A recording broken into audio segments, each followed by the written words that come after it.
Hello guys, Meena's કિચનમાં તમારું સ્વાગત છે। આજે આપણે કાઠિયાવાડી ભરેલા ગુંદાનું શાક બનાવવાના છીએ, તો ચાલો આપણે બનાવીએ। ભરેલા ગુંદા બનાવવા માટે ગુંદાને આ રીતે ફોડી લેવા અને મીઠાવાળા કરી લેવા, જેથી ચીકાશ નહીં રહે।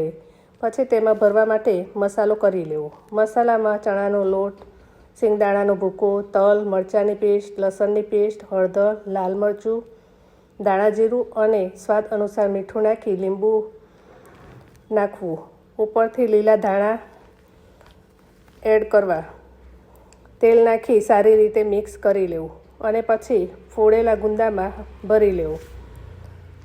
બધા ગુંદા ભરાઈ જાય એટલે કડાઈમાં 2 પરી તેલ લીધું છે। તેલ ગરમ થાય એટલે તેમાં રાઈ, જીરું, હિંગ નાખી ભરેલા ગુંદા નાખી લેવા અને જે બચેલા મસાલો હતો તે નાખી લેવો અને સારી રીતે મિક્સ કરી લેવું। તેને ઢાંકીને 10-15 મિનિટ થવા દેવું।